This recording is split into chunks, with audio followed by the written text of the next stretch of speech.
I have been turning Newcrest in The Sims 4 into a beautiful fairy world, and we only have one lot left on our first neighborhood. After reading through the comments on this series, I think we're going to build a library or a bookstore, and we're gonna call it the Fairy Tale. But I also think it would be really fun if we made the rooms in this store or library themed after actual fairy tales. And since the majority of these lots were built into an object of some kind, I want to do something similar for this library. So we're gonna build the outside to match the rest of the world first, and then the interior will be fairy tale inspired. I was thinking about what we could do, and I was thinking we could turn it into a stack of books of some kind. Or what if we literally made this look like a bunch of books lined up? Like something similar to this object here, just like this base game bookshelf. I want this sort of shape to be our shell. So I think I'm just gonna start by building different shaped rectangles like this. I think some of them can be thinner than others. And then once I'm happy with the shape, I'm gonna bring them up a second floor as well. And maybe we can keep these ones smaller on the side. Like those can be little balconies. Okay, so this is what our shell is looking like. And let me just raise this up on a foundation. I feel like it'll really come to life once we change the colors of all of these. So I want every book to be a different color. We have a pretty general pink, blue, and a little bit of purple happening in the general neighborhood. So let's stick with that idea. I'm gonna do majority blue, and then some of them can be pink. Maybe we'll go in with like a little bit of beige. I like some of these ones that look a little torn. I've been using this Love Struck wallpaper on a lot of the different buildings, but this way we're gonna get that torn old book look. And I definitely want to decorate these like books on the outside too. Like we're gonna need windows somehow, but we'll make it work. It'll look good. Let's go in and change the foundation paint. I think we're close, but I still don't think we have the book look. I think what we have to do is go and grab some half walls, and then we can really play around with different heights on these and make them look like they're their own separate thing. So I'm just tracing along each rectangle, making sure each one as we go is a different height. And then obviously we have to go in and match the paint. And then we're gonna change the tops of this trim all over to white. Okay, I can definitely see the book shape a lot more now, but one final thing, I think we need to take some white wood flooring. And I want to turn this so that it's gonna look like pages up there. Oh yeah. So I'm gonna put this on the tops of all of these. And then I was thinking the same thing for the back. We need a wallpaper that's also gonna look like paper. So just something white with pinstripes. Okay, this will work. This base game wallpaper, I'm gonna add that on all of these. And then I'm thinking like, should I be deleting this part of the half wall? I kind of feel like that would make more sense. Maybe. I'm gonna go back and forth with that idea, but at least now we have our paper in the back, and now we can start working on our actual front of the building and our book details. So first of all, we're gonna need windows. I feel like a library or a bookstore without windows would just be like way too dark. You have to be able to read in there, obviously. So we're gonna need some light. And I think I want to play around with different windows. Like I'm playing around with these different ones from Strangerville. Strangerville also has these long, thin ones, which could look pretty. And then also for one more longer option, I want to use this one from my wedding stories. Then we can do a front door right here. I'm gonna have to build out my front patio. But let me add on the details first. I'm so excited to do this. I'm a huge fan of custom book covers. I have not bought any yet, but I have so many in my Etsy cart. Like there's people that will make and upload different covers that you can download and print and then put on your books. I always think those look so pretty. So that's gonna sort of be my inspiration today. One thing I'm worried about is the text would ideally go down like vertically. And I don't think we're gonna be able to find anything because that would be placed like sideways. I know Horse Ranch has some text that we could use. This looks pretty. Maybe we could put this along the top of one of the books. Like what if we had it right at the top of this one? We could also use these random things from Dine Out. There are different patterns on here. I think these are actually lights, even though they're in the painting category. Wait, this one sort of has a fairy shape if you really look at it. And there's different designs. Okay, perfect. I'm going to apply these on the corners of maybe every book, and we can change up the pattern as we go. I don't think we have enough for all of them to be completely unique, so we're gonna have to reuse some patterns, but yes, that looks so cool. And then at nighttime, they do light up. It's so funny that this is gonna be right next to the nightclub. The only issue I'm seeing here is that this might end up being a little too small. So I might actually build onto this. Hold on, let me finish decorating these. I'm gonna use this tree. Wait, this is from Parenthood. That could sort of mimic our text. Plus it completely matches the aesthetic, so we're gonna add that. What about the bistro kit menu? This could pass as something on the book spine. Yeah, I'm gonna use these on the ends. I like how the white one looks too. I'm gonna build out an entry right here, and I'm using the matching fence to the next door lot. Like I'm pretty sure we use the life and death fence over there. And then actually actually we can match the Castle Estate foundation paint with the matching flooring since we did that too. Okay, so here is everything with just the books. I added more details. I do like it a lot. I think it would be really cute on its own. Obviously, I'm not done landscaping or anything yet, but like I feel like the fact that these two lots right here are so big, this one needs to be bigger than it is right now. The spacing on the interior isn't too bad either, but I'm still gonna just go in and add on another block in the back. And then we'll just bring this up. We're gonna lose half of like the back of the books, but we'll still be keeping the book shape. We're just gonna end up with another add-on in the back. I think I'll try the Castle Estate wallpaper in the back. And this way we could even build an apartment up top if we wanted to, or a secret attic. A sim could live on the top floor. The main roofing that I used here was this one from Jungle Adventure. I feel like we could even extend this out a tiny bit. Honestly, just so there's something a little more special going on with the roofing. I want to somehow incorporate these. These are from Businesses and Hobbies, and you can add them onto the ends of your roofing like this. So maybe we could use like this swatch, and then we change up the wallpaper to match it. I always like adding these onto the back too, and I really want to bring the Castle Estate trim up top. So what we're gonna have to do is take a fence and we're gonna put it underneath the roofing. This way the trim will attach, basically because it sees the fence as another room up top. Okay, we're getting somewhere. I think we need to maybe take this sign and put it like at the front, and then I'm using Castle Estate columns on the corners. And then for the windows on the back portion, I did use this one in the build beside it, like on this build over to the side. So let's match those, and this is gonna give us a lot of light on the inside of this build too. Okay, so right now I changed up the roof paint and I finished off the rest of it, and this is what our build is looking like. I think I'm pretty happy with this shape. I'm gonna leave it here. I feel like it looks unique. I've been changing back and forth that roof paint this entire time, but I think I'm done. I think I'm gonna keep it, leave it as the purple, matching the other ones. Let's finish off the landscaping so it's matching as well. I want a tree here, like specifically this willow tree, so that when you walk through this pathway, these are gonna be like hanging over the street. I think we should call this neighborhood with all of the commercial lots the Mushroom Village. The next portion of this Fairy Newcrest is going to be the residential lots, and I think I might wait. We'll see, but obviously I don't want to get too far into this when the pack isn't out yet, so I think just this neighborhood will be good, and we'll wait until the new pack comes out for the rest of Fairy Newcrest. So after finishing off the exterior, this is what our build is looking like. I'm so excited about this. I love this entire neighborhood, but this lot is just so cool. I feel like the shell is just like something I've kind of never done before. I did add in a few seating spaces. So over on this balcony, I added a tree up there, but I also added this bench. This is the one from Love Struck with the butterfly on it. I also added those along the bottom and on this balcony as well. And then coming into the back, I also added a chess table back here. There's a picnic table. I brought in some of the crystals from Realm of Magic and the Life and Death debug plants too. Here it is in different lighting, and then at nighttime, here it is all lit up. It looks so interesting with those like wall decals on it. This whole place at nighttime is so lit up, and that's actually the outside of this entire neighborhood complete. Look at it. I can't wait to see fairies walking around. It looks so cohesive and like complete now. Obsessed. But let's go in and start to do the interior of this library. Okay, so this is the layout that I made. We're gonna have bathrooms right here, right near the front entry. Then we're gonna have one room right here. This might be a seating room. Maybe we can have some desks in here. And then over to this side, this is gonna be one of the main libraries. This is gonna be where like a lot of the books are stored. And then going up to the second floor, I think it'll be something similar. Like over here, we'll have majority of the bookshelves, like they can go along this wall here. And then this again can maybe be a study. Maybe we could include a cafe or a coffee or tea area or something like that. And then I hid back here. This is where the stairs are that are gonna lead up to the upstairs apartment. I added a secret bookshelf. So that's gonna lead us upstairs, and then this will be our fairy apartment. But let's start down here on the bottom floor with this room. And for this room, I was thinking of basing it on Jack and the Beanstalk. I'll give you guys some refreshers too, by the way, because like I didn't even remember half of these. This one is based off of a poor boy named Jack, and he sold his cow for magic beans, which he planted, and then it grew into the giant beanstalk. And then he climbs up it and he ends up stealing from the giants who live up there. Like he steals a bunch of golden eggs and stuff, and then he chops down the beanstalk and the giants fall to their death, allowing him and his mom to live happily ever after with all of the stolen stuff that he has now. So my first thought was to have a massive like tree or our beanstalk, and I wanted to go through to the second floor. So let's try and find something that can pass as our beanstalk. What does a beanstalk actually look like? Okay, it looks like this. If we can find find something like this, this is totally gonna match our aesthetic. Let me try the obvious route first. Do we have anything I can search? Beanstalk bathroom decals? That is such a random name for this because this is from the bathroom clutter kit, and like this is all aquatic stuff. There's no beanstalk in here unless they're just referring to like a fairy tale world, I guess. Not helpful at all. I feel like there could be something in cottage living debug. There's a lot of gardening and like vegetables that come with this pack. It doesn't even have to be exact, it just has to be similar. Oh, but there are golden eggs. Wait, this is what Jack steals, so somehow we're gonna have to utilize these. Maybe I can put them in a basket or make them into a statue of some kind. I'll just kind of put them over there for now. There's also some seeds from cottage living. I'm gonna put those somewhere too. Look at this contraption I have right now. I'm kind of just looking for like a green stick or anything I can try and make into this. Like, wait, what about this from Get Together? I'm gonna try and stack these on top of each other. I'm gonna have to make a hole in the floor up here too, so let's do that now. I'm gonna just take some of this fencing and just build like a little shape around this so I can punch out the floor like that. I don't want this to go through to the third floor though, so I'm just gonna keep adding these until they reach there, which is probably about this one. And then I've been trying to make it look a little messier, so I found this. This is from Paranormal. I was just putting this underneath here, and there are these Jungle Adventure debug branches which I've just like stuck around this. It's not perfect, but this is gonna have to be our beanstalk. Let's add in some bookshelves on this wall. I'm gonna use these ones from Base Game. Sometimes I like to stack these on top of each other. Wait, I wonder if I could like hide a ladder in here and Sims could climb it. That would bring them all the way up to the third floor, but like how funny would that be? I guess we could get rid of one of the archways and put the ladder beside it. It would just offer an alternate way up, but at the same time they're already climbing the stairs that are wrapping around the beanstalk, so maybe we just leave it. For chairs and seating, we could use these from Realm of Magic. We could raise these seeds up so they're on the shelf. And then isn't there like a golden fruit basket? Oh yeah, there's this. We could add the eggs in here or even just like scattered around it like they've fallen out. Now he's got some golden fruit and some golden eggs. I feel like this whole part should be overgrown a little bit. Like we could add some more greenery from Jungle Adventure. This chandelier looks really pretty here. Keep in mind, Jack has a lot of money now. All because he sold his cow. Maybe we should add a cow in here. Or at the very least, a hanging cow plant. Or wait, there's a cow skull from Werewolves. That's kind of dark. But like, so are these fairy tales. I was reading some of the original ones and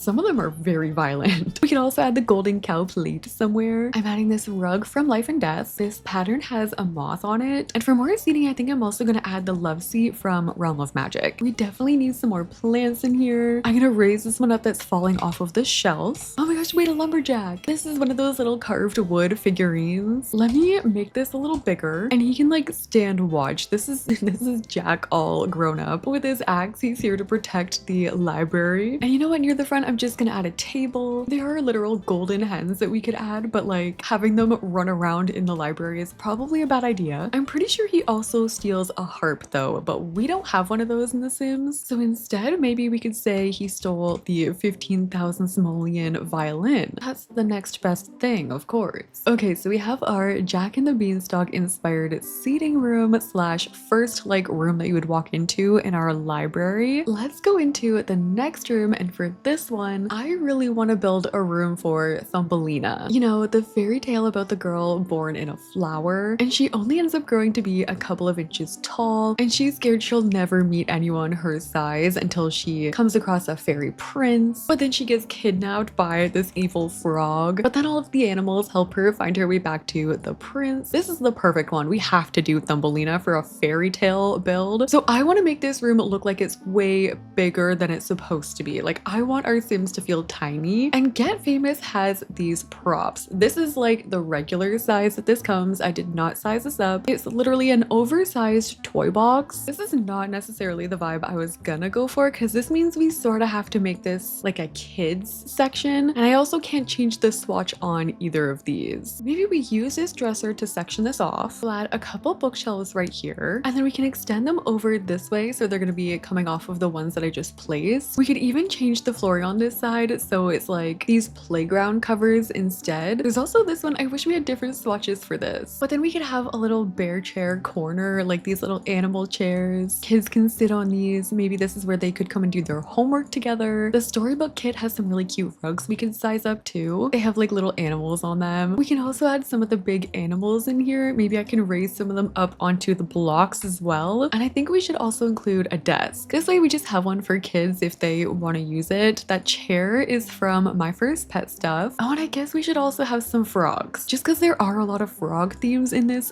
fairy tale, so we can have a pet frog on the desk. So that can be our oversized Thumbelina inspired kids area. I like that they have their own reading spot. Those bear chairs will never not be the cutest thing ever to me. They also now have their desk, they have a frog, and then over to this side, this is still part of the same room, so I just added more bookshelves, and I think in the middle I'll just add a couple more desks, just some normal sized ones. I'll add some more computers, but I also want to add more frogs on these desks, so this could be like the frog research area. And we'll use the flower lights since she was born in a flower. Oh, and these Realm of Magic pictures have a frog on them. I'm gonna size it all the way up and I'll just keep that on the wall like that. This is such a weird room, but now we're ready to go upstairs. So I feel like this one could be based off of Little Red Riding Hood. And basically in that story, Little Red is trying to bring her sick grandma some food, but then a wolf intercepts her path and goes to her grandma's house and eats her before Little Red can get there. And then the wolf disguises himself as the sick grandma, basically because he also wants to eat Little Red Riding Hood. So what if in here we made a wolf inspired cafe? In some of the stories it says that she was trying to bring cake to her grandma, so we could run with that because this bar has little cakes on display. And then doesn't she have a picnic basket? We could add tables in here, specifically those red ones with like the picnic table pattern, and then on these we can add little picnic baskets. I'm not 100% on this wallpaper in here yet. This is from Spooky Stuff, and I wanted to keep that wall the same as the bottom one just so it didn't look so weirdly separated. But we can use some werewolf decor in here. We can use this lamp. I don't want to go too overboard on this because like it's a fairy lot, but maybe if we did decide to open this as a small business, we could set it so that fairies and werewolves could be welcome here. Or actually maybe we do the opposite and keep them out because like in that fairy tale this wolf is evil. There is a small spot in there for a bookshelf. There's space for a couple more chairs right here. We could add this shelf from werewolves there with some of the werewolf like art on it, or maybe they just research werewolves and frogs in this establishment. Okay, so this is our Little Red Riding Hood cafe spot. A little bit of werewolf inspiration in here, but mostly just a place where you could come and get some cake, maybe have some coffee, maybe read your book. And it's also still following that woodsy theme that we seem to be carrying throughout this whole place. And then for the final room in this library, I want this one to be based off of Hansel and Gretel. And that is the fairy tale where these kids come across the candy house. They're lured in there by their own curiosity, and then they come across this evil old lady who wants to eat them basically, and she's the one who owns the house. So somehow I want to make this look like a gingerbread library. We can add candy on the bookshelves. This room is gonna end up looking very colorful, like it's kind of inevitable with all of this candy. And maybe instead of an oven that is used for these children, maybe instead we just add a big old fireplace, like even bigger than that. There are also candy rugs like this one from the Pastel Pop Kit. I'm gonna use this brown cookie one just to sort of try and keep with the same color scheme. And I was also thinking about making this as the home upstairs, but then I was thinking it was gonna take too dark of a turn, especially with the kids' room downstairs. So instead, I'm gonna use these cookie shaped poofs from the Comfy Gamer Kit, and they can all just be gathered around the fireplace. There are some really cute ones. There are like pancakes, there are fruit ones like this little watermelon seat. We can add a desk over in this corner. And since I still haven't decided if I want this to be a store or a library or both, I'm gonna just have the option to sell books here as well. So I'm just gonna place these along the wall. We can add another one here, and this is where we can have our books for sale. I'm trying to make sure I include some of the baking books too. And then now that I have the basics in here, I have my books, my seating, and some bookshelves, I'm gonna go in and start adding the gingerbread details. One thing I like to use when I do this is this object from Dine Out. It's like a wall decal. I always feel like it looks like icing, so I'm just placing these along some of the walls. There are also these little lights that you can use from Eco Lifestyle. I feel like these can look cool as like candies on the wall. Basically, when you're building a gingerbread house in The Sims 4, you just have to find things that could resemble candy and like stick them all over the house. I'm actually gonna add them along the top here. Oh, there's also the lollipops, so we can size some of them up. I changed the swatches on the wallpaper to make it look a little more gingerbread-like, and I'm just adding a few more plants in here to tie the whole thing together. Oh, and let's add this Spooky Stuff candy bowl, because this is literally meant to lure your Sims in and jump scare them when they grab for candy. Okay, so we have our Hansel and Gretel inspired library room. This is the weirdest library ever with all of the candy on those shelves, and then just the random like books books for sale over there. This is definitely a weird room, but I'm glad we did this one instead of the upstairs because I'm thinking for the upstairs, let's see how much room we have. This is actually not too bad. We could do open concept pretty much everything and then have a hallway leading down here. And then that could be the bathroom, or we can section this off and make that into the bedroom. And then I can move my door up and then we could do a bathroom right here and that can lead into the rest of the house. So okay, for this one, I think we should do a Goldilocks inspired apartment. That's the one where she walks into the house of the three bears and she starts like trying all of their stuff, like their porridge, their chairs, and their beds. And she's checking all of these items to see if they're just right, which is low-key really weird. Why did no one check on this child? But also wait, now we're gonna have to have 3 beds. Has this turned into a hotel? Because that's the whole point. They need 3 beds, they need 3 chairs. Like this can be their little dining table, which means this is the perfect spot back here for a kitchen. And I really like this blue color that we've been using. I'm pretty sure Goldilocks wears blue. And maybe these counters from the country kitchen kit will match better. She also literally tries their food, specifically their porridge. Do we have any porridge? What the heck is that?